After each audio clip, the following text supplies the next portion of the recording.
नमस्कार, मैं हूं आपके साथ मनीषा डिंडोरिया। स्वागत है आप सभी का हमारे चैनल पर। आपको बता दें कि पेट्रोल और डीजल के जो रेट है वो कम कर दिए हैं। प्रधानमंत्री नरेंद्र मोदी ने एक बड़ा फैसला यहां पर बीजेपी सरकार द्वारा लिया गया है। आपको बता दूं कि एलपीजी के जो रेट है वो भी कम हो गए हैं। ये बड़ी खुशखबरी है उन लोगों के लिए जो कि बार बार ये महंगाई का जो है राग लाप रहे थे और बोल रहे थे कि पेट्रोल दाम बहुत ज़्यादा बढ़ गए हैं, एलपीजी सिलेंडर यानी कि गैस सिलेंडर के दाम बहुत ज़्यादा बढ़ गए हैं। तो यहाँ पर देखिए एक मीटिंग की गई और मीटिंग के बाद एलपीजी गैस, पेट्रोल और डीजल के दामों पर जो है चर्चा हुई और प्रधानमंत्री नरेंद्र मोदी ने कल इन सभी पर जो एक्साइज ड्यूटी लगती है उसको घटा दिया है। साथ ही प्रधानमंत्री नरेंद्र मोदी ने यह भी कहा है कि हमारे लिए जनता पहले है, तो जनता सर्वोपरि, ये प्रधानमंत्री नरेंद्र मोदी ने कहा। और इसी के साथ ये भी कहा है कि विपक्षी दल, जितने भी विपक्षी शासित राज्य हैं वहाँ पर भी जो है एक्साइज ड्यूटी कम होनी चाहिए ताकि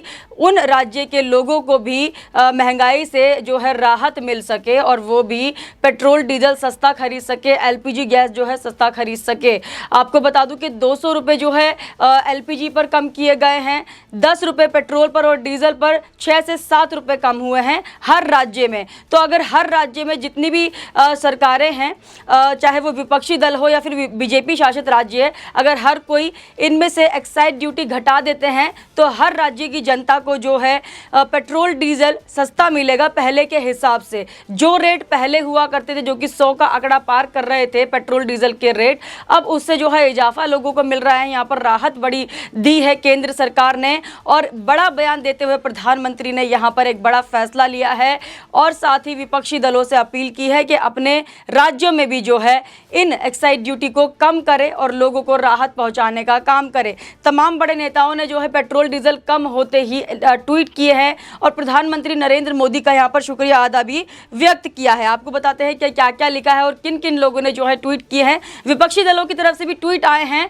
हालांकि वो इतने ज़्यादा खुश नहीं थे क्योंकि उनका ये मानना है कि प्रधानमंत्री नरेंद्र मोदी ने जो ये रेट घटाए हैं वो पहले से कुछ प्रतिशत ही कम हुआ है, यानी कि रेट वहीं का वहीं है, बस एक गेम खेला गया है। इस तरीके की बात जो है विपक्षी दलों के द्वारा भी कही गई है। खैर, सबसे पहले आपको बता देते हैं कि नरेंद्र मोदी ने ट्वीट करके इसकी जानकारी दी। नरेंद्र मोदी ने कहा कि हमारे लिए हमेशा से लोग पहले होते हैं। पीएम मोदी ने कहा कि आज के फैसले विशेष रूप से पेट्रोल और डीजल की कीमतों में उल्लेखनीय गिरावट से संबंधित विभिन्न क्षेत्रों पर ये एक पॉजिटिव साइन होगा लोगों के लिए, जनता के लिए, देश की जनता के लिए, जो कि पेट्रोल डीजल के रेट घटाए गए हैं और सरकार के लिए भी। देखिए, क्योंकि लोग जो है काफ़ी सवाल उठा रहे थे महंगाई को लेकर, काफ़ी ज़्यादा पेट्रोल डीजल के दामों को बढ़ाया गया था और उसी से लोग जो है परेशान भी थे। तो उसी को सोच विचार करके प्रधानमंत्री नरेंद्र मोदी ने अब पेट्रोल डीजल में जो है एक्साइज ड्यूटी को घटाया है और रेट काफ़ी कम किए गए हैं। देखिए, 10 रुपये पेट्रोल में और 8 से 9 रुपये बताए जा रहे हैं जो कि डीजल में कम किए हैं। तो ये एक बड़ी राहत यहाँ पर लोगों को मिलती हुई नजर आ रही है। निर्मला सीतारमण ने इसकी जानकारी अपने ट्विटर हैंडल से दी और पूरी जानकारी जो है साझा की ट्विटर पर कि किस किस में कितना कितना जो है राहत लोगों को मिली है। एलपीजी गैस सिलेंडर में कितना घटाया गया है, पेट्रोल डीजल में कितना घटाया गया है। और इसी बीच देखिए, भाजपा के जो अध्यक्ष हैं जेपी नड्डा, उन्होंने भी ट्वीट कर जो है बधाई दी और उन्होंने कहा कि भाजपा की मांग है विपक्ष अपने शासित राज्यों में भी पेट्रोल डीजल के दाम कम करे ताकि आम लोगों को महंगाई के बीच कुछ और राहत मिल सके। तो यहाँ पर सीधा सीधा जेपी नड्डा ने जो है विपक्ष से ये कहा है कि हम विपक्ष के राज्यों से भी ये अपील करते हैं कि आप अपने शासित राज्यों में पेट्रोल डीजल के रेट को घटाएं और जो एक्साइज ड्यूटी है उसको कम करें। तो हम मानेंगे कि हाँ, जो अन्य राज्य हैं जो कि विपक्ष के राज्य हैं, विपक्ष शासित राज्य है, वहाँ पर भी जो है लोगों को पेट्रोल डीजल की महंगाई से राहत मिल रही है। अमित शाह ने भी ट्वीट किया है, केंद्रीय गृह मंत्री हैं, उन्होंने लिखा है, इस चुनौतीपूर्ण वैश्विक स्थिति में भी पीएम नरेंद्र मोदी जी के नेतृत्व में केंद्र सरकार ने पेट्रोल और डीजल पर एक्साइज ड्यूटी घटाकर व गैस सिलेंडर पर 200 की सब्सिडी देकर आम जनता को बहुत बड़ी राहत दी है। अन्य क्षेत्रों के लिए कई ऐसे कदम उठाए हैं जिसमें उत्पाद के दाम भी उत्पाद के जो दाम हैं उनमें भी कमी आएगी। तो यहाँ पर ये केंद्रीय गृह मंत्री अमित शाह की तरफ से बयान आया है और साथ ही उन्होंने ये भी कहा है, देखिए जिस तरीके से रिपोर्ट आ रही है उसमें ये बताया जा रहा है कि जो पेट्रोल, डीजल और गैस सिलेंडर के रेट कम हुए हैं उससे केंद्र को जो है सालाना 1 लाख करोड़ का जो है हर्जाना भी भुगतना पड़ सकता है, लेकिन फिर भी जो है रेट जो है घटाए गए हैं। अब ये आंकड़ा जो सामने निकल कर आ रहा है उससे केंद्र सरकार कैसे निपटेगी वो भी देखना होगा। यहाँ पर राजनाथ सिंह का भी देखिए ट्वीट आया है। राजनाथ सिंह ने लिखा है, पीएम श्री नरेंद्र मोदी के निर्देश पर वित्त मंत्री निर्मला सीतारमण जी द्वारा पेट्रोल डीजल पर एक्साइज ड्यूटी में भारी कमी करने की घोषणा से जनता को बहुत बड़ी राहत प्राप्त होगी। जनता की समस्या को ध्यान में रखते हुए कल्याणकारी निर्णय लेने के लिए प्रधानमंत्री जी के प्रति हृदय से आभार करते हैं। तो यहाँ पर योगी आदित्यनाथ ने भी देखिए ट्वीट किया है और बधाई दी है। उन्होंने लिखा है, आदरणीय प्रधानमंत्री जी के नेतृत्व में केंद्र सरकार द्वारा जनहित में आज पेट्रोल पर 8 रुपये प्रति लीटर और डीजल पर 6 रुपये प्रति लीटर एक्साइज ड्यूटी की कमी की गई है। लोक कल्याण को समर्पित इस निर्णय से समाज का हर वर्ग समान रूप से लाभान्वित होगा। हार्दिक आभार प्रधानमंत्री जी। तो यहाँ पर उत्तर प्रदेश में देखिए एक्साइज ड्यूटी कम कर दी गई है, लेकिन अभी खबरें ये आ रही है कि महाराष्ट्र में अभी तक एक्साइज ड्यूटी जो है कम नहीं की गई है। तो उद्धव ठाकरे सरकार के द्वारा अगर इसमें कटौती की जाती है, एक्साइज ड्यूटी को कम किया जाता है, तो महाराष्ट्र के लोग भी जो हैं ये लाभ उठा पाएंगे, जो कि प्रधानमंत्री नरेंद्र मोदी ने जनता के लिए किया है। एक बड़ा काम जो जनता के लिए, क्योंकि महंगाई इतनी बढ़ रही थी, जनता काफ़ी परेशान थी, पेट्रोल डीजल के दाम जो लगभग आसमान छू रहे थे उनको कम करने का काम प्रधानमंत्री नरेंद्र मोदी ने किया है। अब ये हर राज्य की जिम्मेदारी बनती है, हर राज्य के जो मुख्यमंत्री है उनकी जिम्मेदारी बनती है कि वो एक्साइज ड्यूटी अपने राज्य में घटाए, जिससे कि जनता को ये लाभ मिल सके। ज़्यादातर जो राज्य हैं, आपको बता दूं, महाराष्ट्र हो, दिल्ली हो या फिर जितने भी विपक्षी शासित राज्य है, वहाँ पर जो है पहले से ही एक्साइज ड्यूटी कम ना करके जो है काफ़ी लाभ उठाया जा चुका है। अगर मैं बंगाल की बात करूँ तो बंगाल में लगभग 78,000 करोड़ जो है एक्साइज ड्यूटी से ही ममता बनर्जी सरकार ने कमाए हैं, क्योंकि वहाँ पर एक्साइज ड्यूटी कम नहीं की गई थी और रेट जो है आसमान छू रहे थे वहाँ भी पेट्रोल डीजल के। ऐसा नहीं कि एक ही राज्य में, पूरे देश में जो है पेट्रोल डीजल के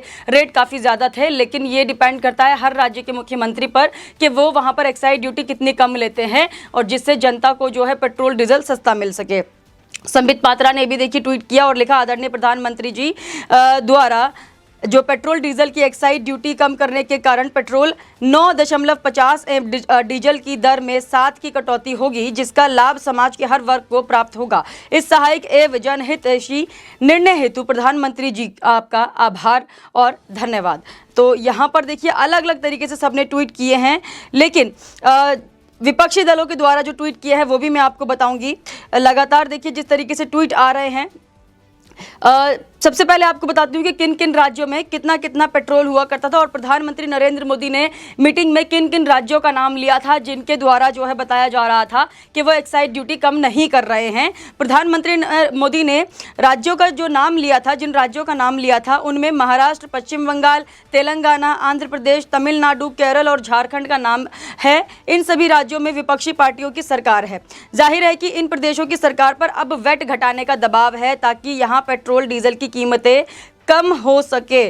तो ये जो जितने भी मैंने राज्यों के नाम बताए, महाराष्ट्र, पश्चिम बंगाल, तेलंगाना, आंध्र प्रदेश, तमिलनाडु, केरल और झारखंड, ये सभी विपक्षी पार्टियों की सरकार है यहाँ पर। और यहाँ पर जो है एक्साइज ड्यूटी घटाई नहीं गई है अभी तक, वैट दर जो है उतनी की उतनी है, इसलिए लोगों तक जो है लाभ नहीं पहुँच पा रहा है, पेट्रोल डीजल के दाम जो है कम नहीं हो पा रहे हैं। तो अब ये जिम्मेदारी बनती है इन विपक्षी दलों से भी, और जो विपक्षी सरकारें हैं दूसरे राज्यों में उनकी भी जिम्मेदारी बनती है कि वो एक्साइज ड्यूटी को कम करें और लोगों तक इस लाभ को पहुंचा सके। अब देखिए दिल्ली में जो पेट्रोल है वो 96 रुपये और डीजल जो है 89 रुपये लीटर हो गया है एक्साइज ड्यूटी कम होने के बाद। अब मुंबई में जो पेट्रोल है वो 111, पहले यहाँ पर जो पेट्रोल था वो 120 रुपये लीटर था, अब 111 हो गया है और डीजल 97 रुपये लीटर। कोलकाता में पेट्रोल 106 रुपये हो गया है और डीजल 92 रुपये, और चेन्नई में पेट्रोल 102 और डीजल 94 रुपये। तो ऐसे ही देखिए लगातार जो है बहुत सारे राज्यों के यहाँ पर नाम लिखे हुए हैं जो कि एक्साइज ड्यूटी कम करने के बाद पेट्रोल पेट्रोल के दाम होने चाहिए। लेकिन अभी खबर ये है कि महाराष्ट्र में एक्साइज ड्यूटी नहीं घटाई गई है, तो बड़ी खबर है ये भी। और अशोक गहलोत ने भी इस पर जो है ट्वीट किया है।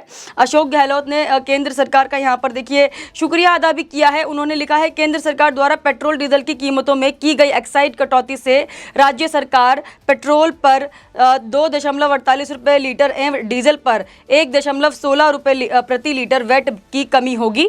इससे प्रदेश में पेट्रोल 10.48 रुपये और डीजल 7.16 रुपये प्रति लीटर सस्ता होगा। आगे उन्होंने लिखा है अशोक गहलोत ने, इससे राज्य को करीब 1200 करोड़ रुपए प्रति वर्ष की राजस्व हानि हो सकती है एवं आमजन को इसका लाभ मिल सकता है। साथ ही आपको बता दूं, देखिए अशोक गहलोत ने यहाँ पर जिक्र जो किया है, उन्होंने कहा है कि अगर एक्साइज ड्यूटी कम करते हैं अपने राज्य में तो 1200 करोड़ रुपए प्रति वर्ष की जो है राजस्व हानि होगी राज्य को। और पूर्व में 2 बार की गई वैट की कमी से राज्य को 6300 करोड़ रुपए की राजस्व हानि हुई थी पहले जब ऐसा किया था। आज की कटौती को जोड़कर राज्य को करीब 7500 करोड़ रुपए प्रति वर्ष की राजस्व हानि हो सकती है। तो यहाँ पर देखिए जिस तरीके से फैसले लगातार केंद्र सरकार के द्वारा लिए जा रहे हैं, सालाना जो है काफ़ी कमी हो सकती है केंद्र को भी और जितने भी राज्य हैं उन्हें भी। लेकिन यहाँ पर देखिए जो लोग जूझ रहे थे महंगाई से, जो पेट्रोल डीजल के रेट से बहुत ज़्यादा नाखुश थे, तो उनके लिए यहाँ पर खुशखबरी की बात, प्रधानमंत्री नरेंद्र मोदी ने बड़ी राहत उन्हें दी है। पेट्रोल डीजल के रेट में कटौती की है, एलपीजी सिलेंडर सस्ता किया है। तो हमें कमेंट करके बताइएगा पूरे मामले पर आपका क्या कहना है। हमारे साथ ऐसे ही बने रहिए। धन्यवाद।